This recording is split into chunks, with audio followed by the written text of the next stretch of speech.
Hey everybody, this is Brad Alexander with the Alexander Home Team, and today I'm here to talk to you about why it's so important to hire the right realtor during this, what I'm calling the premium market. As we've discussed before, sometimes we have a buyer's market, sometimes we have a seller's market. Now we are in what we call a premium market. If you want an explanation about the premium market, go back to I wrote a blog about it on alexanderhometeam.com. It's on our Facebook page. It talks about the intricacies of the premium market. But today, we're talking about why is it so important to hire the right realtor during this premium market? Because I'll be the first one to admit, folks, anybody can stick a sign in a yard, stick a lockbox on a front door, put your house in the MLS, and they can get your house sold. Fully aware of that. Okay. But once those three things are done, sign in your yard, house on the MLS, lockbox on the front door, and the offers start rolling in, it's really important on it's really important on who you hire to navigate you through those multiple offers. I was just looking on the MLS the other day, and I saw a house in a highly sought after subdivision. The realtor noted on the MLS after it sold that the house sold for less than the asking price because it did not meet appraisal. My opinion, folks, that was a crucial mistake, to say the least. And so navigating that and hiring the right person that can help you make sure that not only do you get the best offer, but you get the strongest offer that can get you to the finish line. All right, that's what we're here for. We're not here to get you multiple offers. We're here to get you to the closing table with the most amount of money in your pocket as we possibly can. I don't know if you knew this or not, but realtors have a fiduciary responsibility to do that. So the Alexander Home Team has built our business around three pillars. All right, three main things. Number one, integrity. Number two, expertise, knowledge, however you want to word those two. And number three, service. All right. So why are those so important? Well, the first two are so important: integrity and knowledge. Number one, folks, I tell people all the time the truth. And sometimes the truth doesn't get me hired. All right. But at least I can go to bed every night knowing that in my hometown, in our area, we are representing you and we're speaking the truth to you. Number two, knowledge. Our team is studying up to date. We were just in class.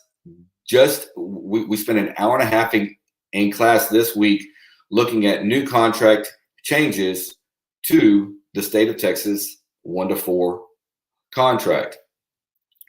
So integrity and knowledge, folks, those two things are so important. So here's the question. Is the highest offer? So let's say that let me back up a little bit. So let's say that you put your house on the market and you get multiple offers. That's pretty normal right now. Let's ask you a few questions. Is the highest offer the best offer? Most of y'all would say yes right away. I'm here to tell you it might not be. All right. Number two, is cash always cash? Wow, folks, so make sure you understand that we're dealing with a lot of money right now, and we're dealing with people's number one financial asset. You see, your number one personal asset is probably your kids, but your number one financial asset with all the equity that everybody has in their house is probably their house. So is cash always cash?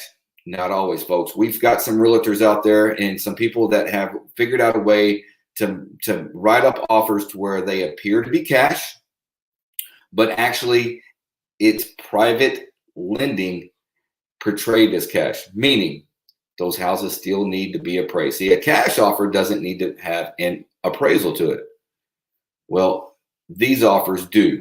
So we need to make sure that we do our homework, we scrub those buyers, and make sure that if their cash is really cash, then they are really portraying their offer the way that it really is.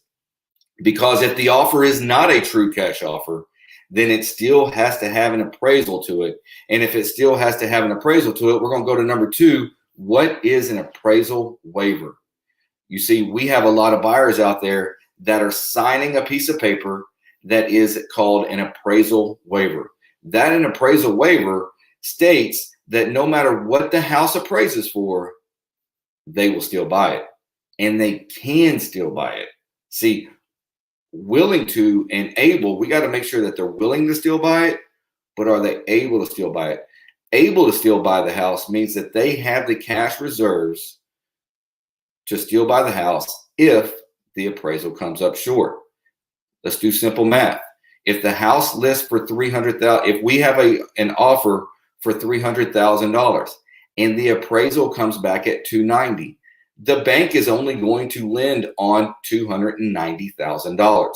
So that means that the buyer would have to have $10,000 in reserves in order to make up the difference. That's a simple way of putting it. It's a little bit more complicated than that, but that's a simple way of putting it. So right now, in the multiple offer situation that we are in, a lot of times, most cases, not all, but most cases, buyers are signing an appraisal waiver. There's also a partial appraisal waiver. So we want to make sure that you are being represented the best way and explaining to you the differences between those. And then my last thing that I want to talk about is the buyer's lender important? Oh, folks, is it ever? We had a recent client that sold on a house, and we got to the finish line. Thank God, we got to the finish line. But I'm going to be honest with you, folks. It was a horrific ordeal. The buyer went with a big bank, and that big bank dropped the ball multiple times.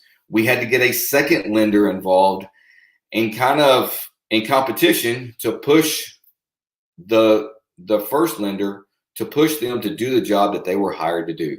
You see, the first big bank lender made a lot of promises to the buyer, but was having a hard time delivering on those. And so who the lender is, well, of course it's important. And when you're hiring a lender, one rule that I get is if they don't give you their cell phone, then don't hire them. Okay?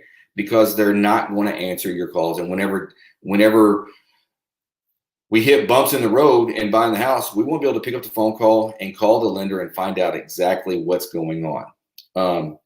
And so it's our job to coach you up and say, hey, you may want to accept this offer, but their lender is very sketchy. We've had issues with them in the past.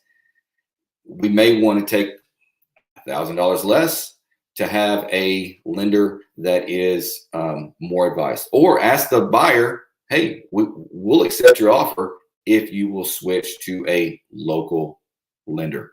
And that's okay. You see, you have the right to accept whichever offer you want to. All right. And you have the right to ask them to accept the terms that you want. So folks, once again, it is so important. You don't have to hire the Alexander Home, although I would love for you to hire the Alexander Home team. Hire somebody that knows what they're doing. Make sure that you aren't that person that we look at on MLS, and you hired somebody that had to take a less offer because your realtor was not looking out for your best interest and their fiduciary responsibility. So folks, with that, please, if you have any questions, give us a call.